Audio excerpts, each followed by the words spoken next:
पागल तो सभी बोलते हैं मैडम। ये क्या बात हुई? पागल को पागल मत बोलो, टिंकू को टिंकू मत बोलो।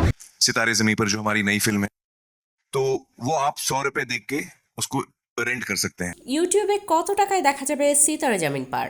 বলিউড সুপারস্টার আমির খানের আলোচিত সিনেমা সিতারে জামিন পার অবশেষে মুক্তি পেতে চলেছে জনপ্রিয় ভিডিও প্ল্যাটফর্ম ইউটিউবে। আগামী 1 আগস্ট থেকে দর্শকরা মাত্র 100 টাকার বিনিময়ে ছবিটি দেখতে পারবেন।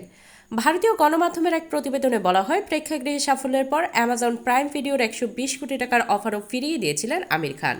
তার মূল উদ্দেশ্য ছিল ছবিটি যেন সাশ্রয়ী মূল্যে বিশ্বের সব মানুষের কাছে পৌঁছে যায়। সে লক্ষ্যে এবার ওটিটির পরিবর্তে ইউটিউব সিনেমা অন ডিমান্ডে ছবিটি মুক্তি দেওয়ার সিদ্ধান্ত নেওয়া হয়েছে।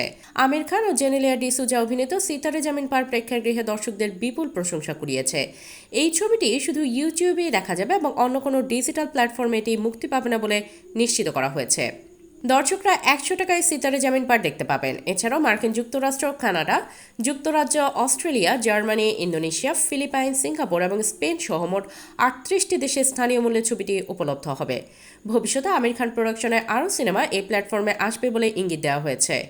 ইউটিউবে ছবিটি আনার বিষয়ে অভিনেতা ও প্রযোজক আমির খান বলেন, গত 15 বছর ধরে আমি চেষ্টা করছি যারা প্রেক্ষাগৃহে যেতে পারেন না তাদের কাছেও যেন সিনেমা পৌঁছে যায়। অবশেষে সেই সময় এসেছে যখন সবকিছু একসঙ্গে ঠিকঠাক চলছে।